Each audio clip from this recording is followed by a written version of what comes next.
setiap ada yang jual pasti ada yang beli lah, intinya gitu. Kalau Uyut dulu bikinnya tentang kulit di aksesoris kuda, nah mungkin saya di aksesoris manusia lah gitu. Saya punya prinsip gitulah, kalau semakin jauh dengan Tuhannya, kadang-kadang keberuntungan hilang, termasuk penjualan lah gitu.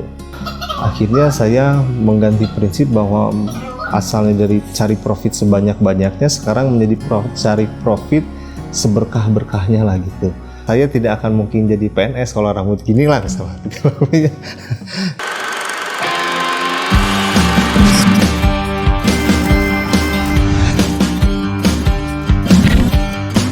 Bismillahirrahmanirrahim. Assalamualaikum warahmatullahi wabarakatuh. Izin perkenalkan diri, nama saya Raden Muhammad Bashir Khan. Saya sekarang sedang merintis dan menjalani usaha.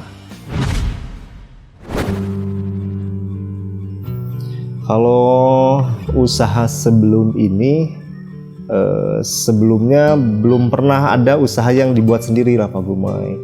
Jadi banyaknya itu saya ikut kerja, malah jadi sales komputer pernah, terus jadi office boy pernah, terus saya kerja di pabrik juga pernah lah gitu ya. Nah, alhamdulillah saya pikir kayaknya untuk hasil kayaknya saya mau coba untuk usaha sendiri lah. Nah, coba dimulai dari usaha yang sedang dirintis saat inilah gitu Pak Gubernur.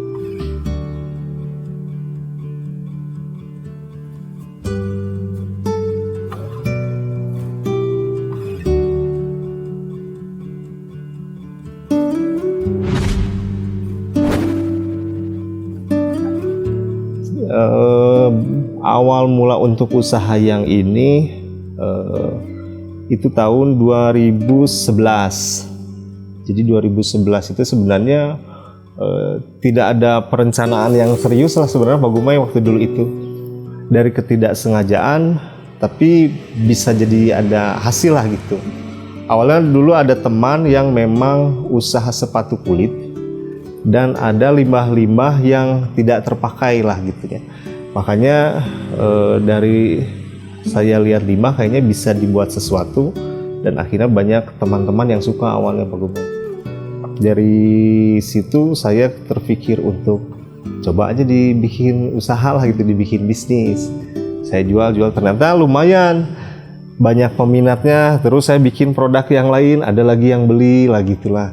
Karena dulu saya mulai usaha ini sebelumnya itu belum penjualannya kan belum terlalu online kayak sekarang gitu Pak Gubernur. Jadi masih door to door lah gitu kan, saya nawar-nawarinnya juga gitu. Jadi dulu awalnya memang ada limbah pabrik sepatu yang saya manfaatkan kurang lebih gitu.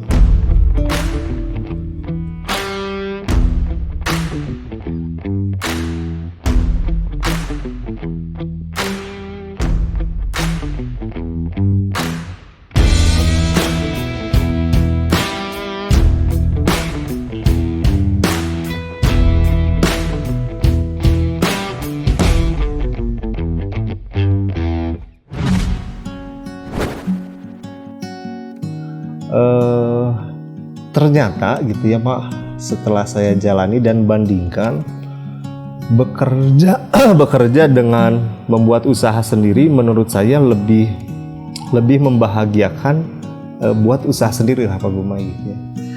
Karena kalau statusnya kita bekerja ke orang, sebenarnya ada beberapa aturan yang memang harus kita ikutin walaupun kita juga tidak mampu atau tidak suka lah. Misalnya saya tidak akan mungkin jadi PNS kalau rambut gini lah misalnya. Nah terus secara kegiatan sehari-harinya gitu Pak Gumai, kalau untuk seorang yang bekerja menurut saya hampir statis lah. Dimulai dari berangkatnya, dimulai dari bekerjanya terus pulang. Ya hampir setiap hari seperti itu, tapi kalau setelah saya coba untuk jadi usaha sendiri itu sangat bervarian, setiap harinya itu berbeda-beda lah. Setiap harinya ketemu dengan orang yang berbeda, setiap harinya ketemu dengan kesempatan yang berbeda lah. Jadi menurut saya jauh lebih seru untuk berdagang lah gitu. Dan setelah saya pelajari juga ternyata memang Islam sangat menganjurkan untuk menjadi seorang saudagar atau pedagang lah gitu Pak Umar. Kalau peran orang tua itu sangat berpengaruh gitu Pak Umar. Karena dari mama, saya juga ibu gitu ada sama seorang pengusaha lah gitu ya, jualan makanan lah gitu.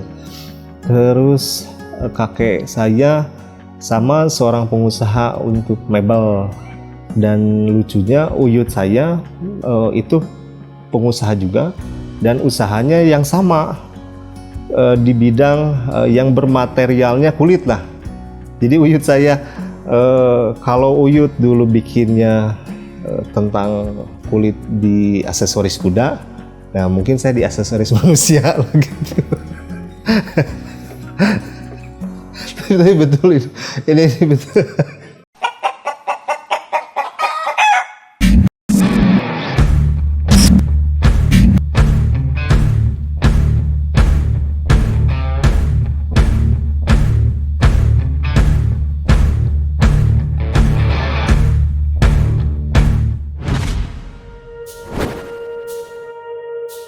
Mungkin ada sebagian orang yang menganggapnya bahwa jadi seorang pengusaha minus karena secara penghasilannya itu bisa dibilang katanya tidak pasti lah gitu kan ya.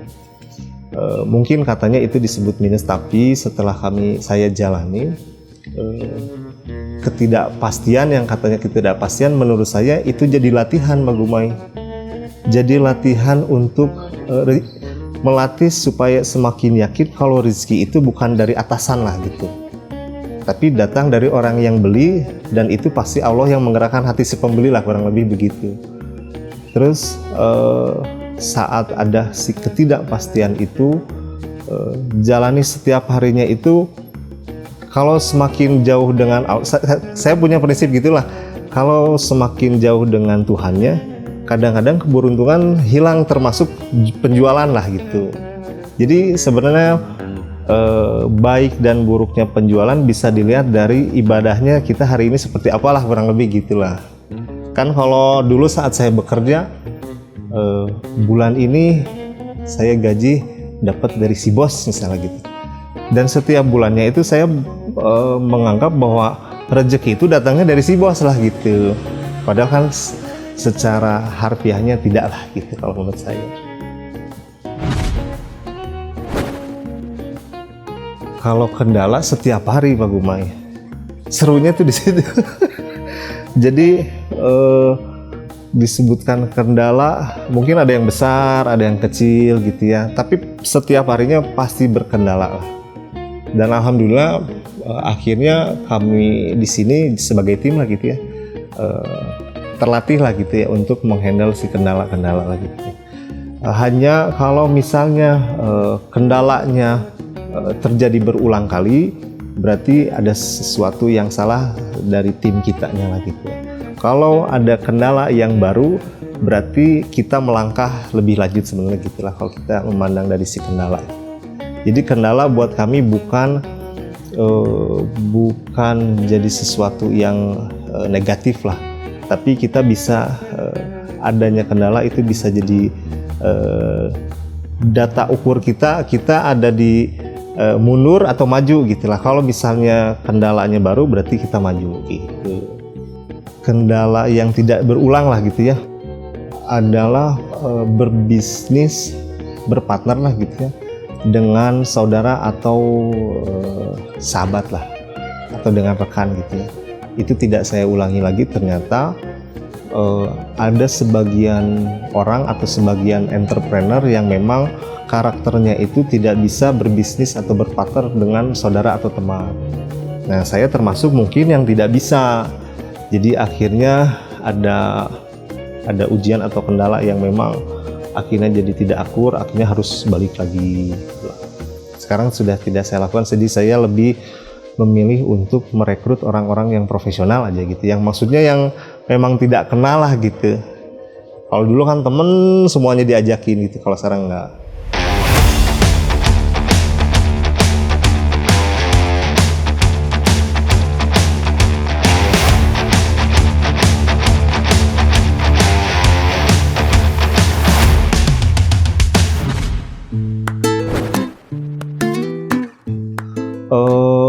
Kalau dulu ya di usia yang masih 20-an lah, itu menjalani usaha ini saya mencari profit sebanyak-banyaknya Pak Gumai.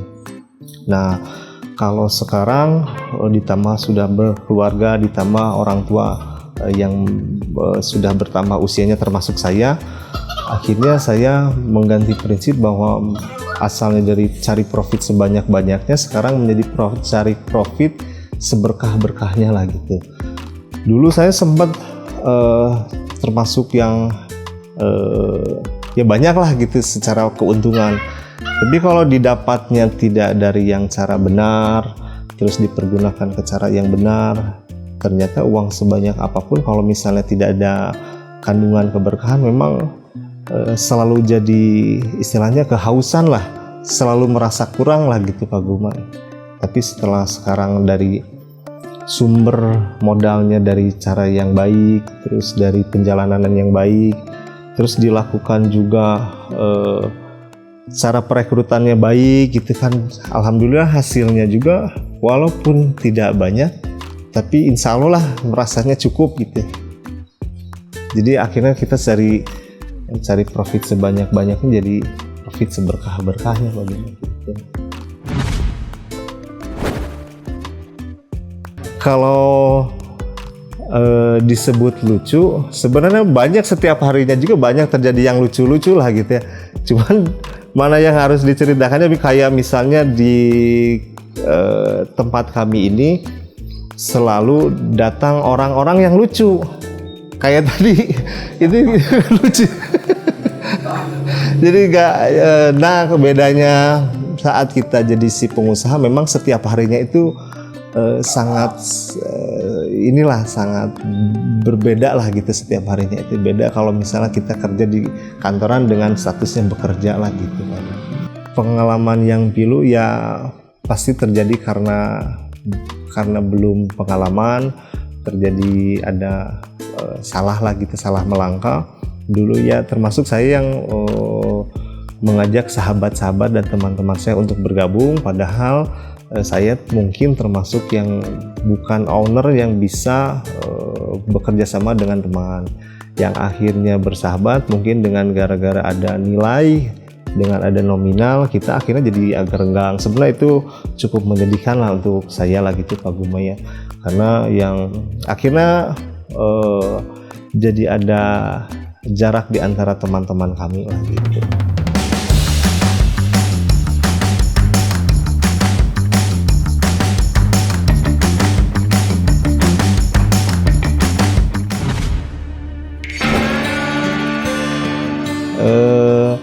Mungkin kalau untuk pembelian bahan baku, alhamdulillah dengan adanya teknologi sekarang akhirnya kita bisa, yang dulunya harus cari, sekarang bisa secara online juga.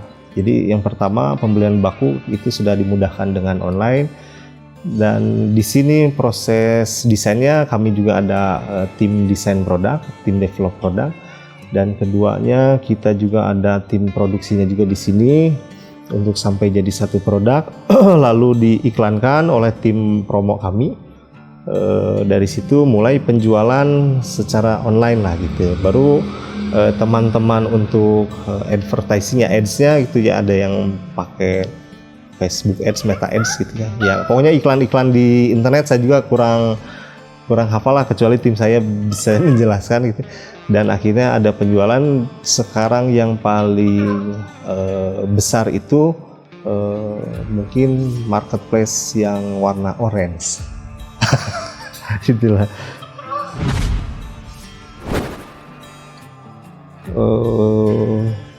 Dulu waktu saya belajar usaha itu harus punya hutang. katanya gitu kata teman saya itu gitu ya. Nah, saya dicobain kan gitu ya, terus berhutang untuk modal, lalu coba kerjasama dengan perbankan dan lain-lain. Dan setelah dijalani memang versi yang terbaik berdagang ala Rasulullah lah, itu yang sudah paling benar menurut saya gitu ya. Kami ridhoi untuk berjualan, jual beli, tapi kami haramkan untuk riba lah. Jadi khas kami di sini, jadi kami sudah tidak urusan dengan, ya maaf gitu, dengan perbankan, apalagi dengan urusan masalah pinjaman modal atau yang dalam bentuk riba lah gitu ya. Walaupun ada investor yang datang ke kami, tapi kami tidak dengan cara konsep riba, tapi dengan sharing profit gitu ya. Menurut saya itu yang jauh lebih menguntungkan dan menghidupkan gitu. Dulu waktu kami bekerja sama dengan riba gitu ya, alhamdulillah setelah tahu itu salah, bertobat, Allah membersihkan harta yang terkena riba itu Pak Gumang. Dari mesin, ini belinya pakai apa? Pakai kredit card. Pokoknya gimana apapun ceritanya, alhamdulillah saat ini sudah sama Allah disingkirkan yang gitu, termasuk rumah dan mobil lah gitu ya.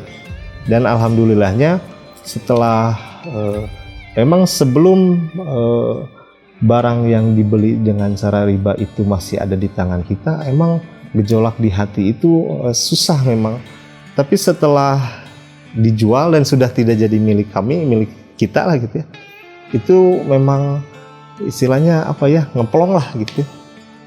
Jadi termasuk pengalaman yang cukup berkesan lah untuk tim di sini dan keluarga lah khususnya gitu ya. Dan kasus kami urusan dengan perbankan dengan riba gitu.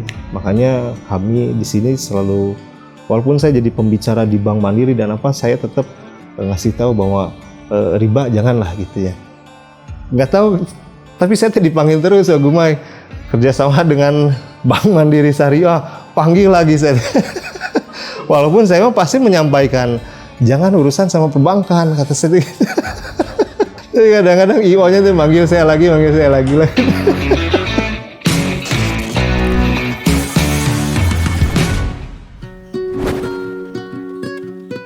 Ya untuk kawan-kawan yang mau mulai berjualan, berbisnis, berdagang, menurut saya dimulai dulu.